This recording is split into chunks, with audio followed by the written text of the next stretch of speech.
Big TV భక్తి సమాచారం WhatsApp ఛానల్లో జాయిన్ అవ్వండి. అన్ని విశేషాలు ఎప్పటికప్పుడు తెలుసుకోండి.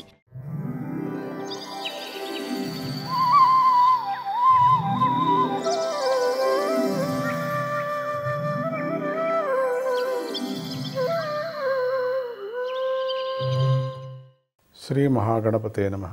శ్రీ సరస్వత్యే నమః. శ్రీపాదవల్లభ నరసింహ సరస్వతి. శ్రీ గురు దత్తాత్రేయాయ నమః.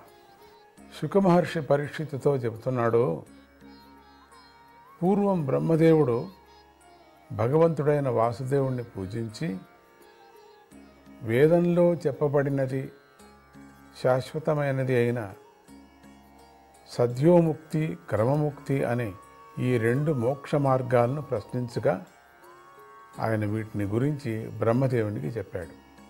నహ్యతోన్యః శివః పంత, నహ్యతోన్యః శివః పంత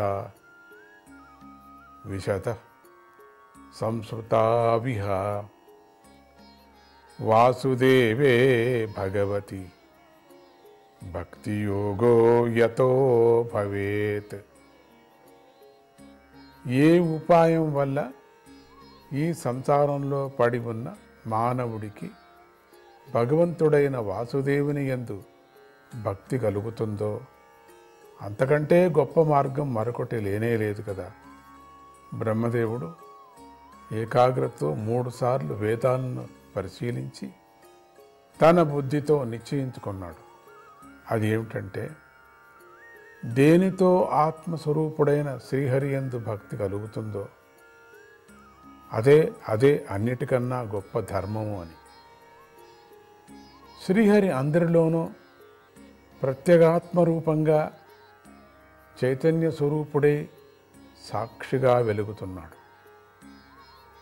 ఇంద్రియాలు మొదలైన ఉపాధులు తమ ద్వారా ప్రకటమయ్యే ఆ చైతన్య తత్వాన్ని మన ఊహకు తెలిసేటట్లుగా చేస్తున్నాయి.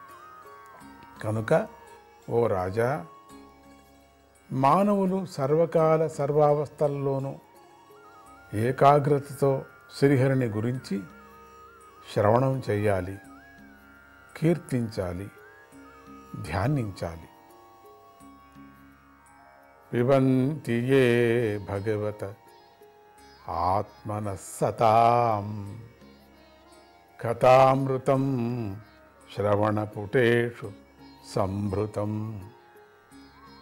పునంతి తే విషయ విదూషితాశయం వ్రజంతి తచ్చరణ సరోరుహాంతికం.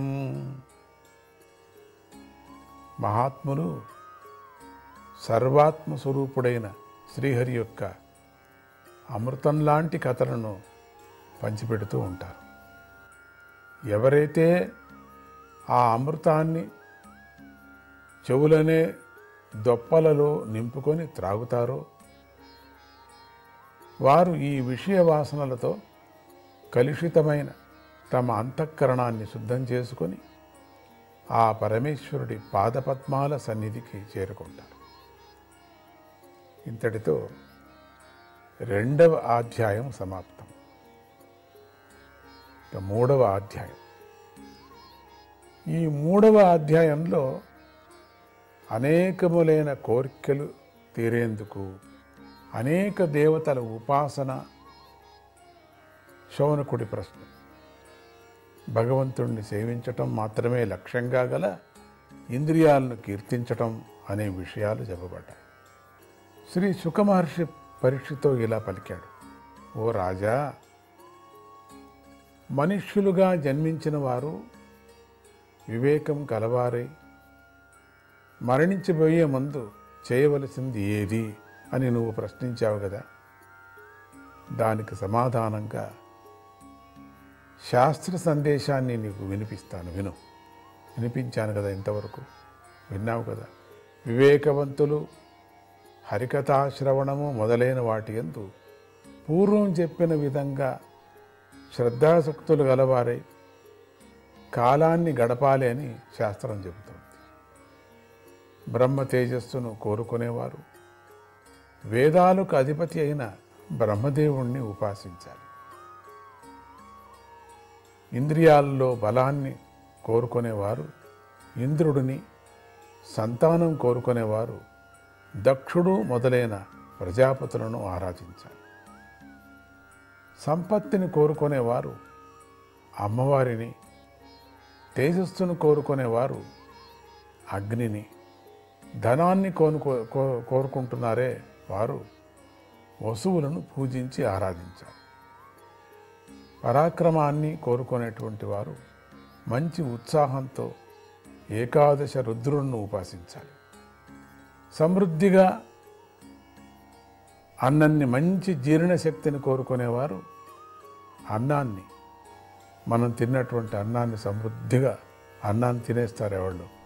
జీర్ణశక్తిని కోరుకునేవారు అదితి మాతను, స్వర్గాన్ని కోరుకునేవారు 12 మంది ఆదిత్యులను, రాజ్యాధికారాన్ని కోరుకునేటువంటి వారు విశ్వే దేవతలను ఉపాసన చేయాలి.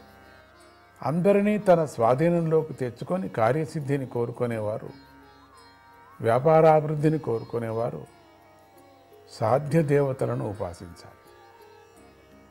ఆయుర్దాయాన్ని కోరుకునేటువంటి వాళ్ళు అశ్విని దేవతలను, పుష్టిని కోరుకునేటువంటి వారు భూమాతను, తన స్థానాన్ని నిలబెట్టుకోవాలని కోరుకునేవారు మరియు వేరు ప్రతిష్టలను కోరుకునేవారు కూడా, అంటే పేరు ప్రతిష్టలు, వేరువేరు ప్రతిష్టలు, మంచి ప్రతిష్టలు కోరుకునేటువంటి వాళ్ళు అన్ని ప్రాణులకు ఆధారాలైన భూలోక స్వర్గలోకాల అధిష్టాన దేవతలను ఉపాసించాలి.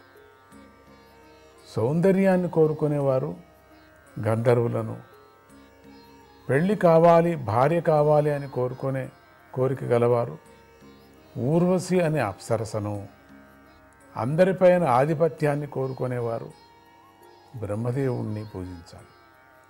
కీర్తిని కోరుకునేటువంటి వారు యజ్ఞస్వరూపుడైన శ్రీహరిని, ధనాన్ని పోగు చేయాలని కోరుకునేవారు వరుణదేవుణ్ణి, విద్యను కోరుకునేటువంటి వారు శివుణ్ణి, దాంపత్య జీవితంలో కలతలు పోయి అన్యోన్యంగా ఉండాలని కోరుకునేవారు మహాపతివ్రత అయిన ఉమాదేవిని ఉపాసించాలి.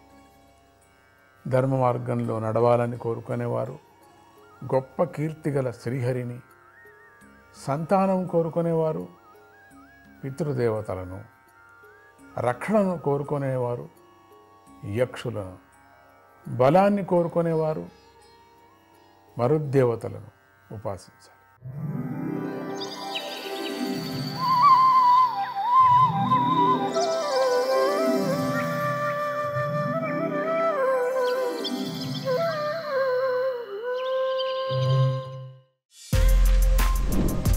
For more videos like this, subscribe Big TV channel.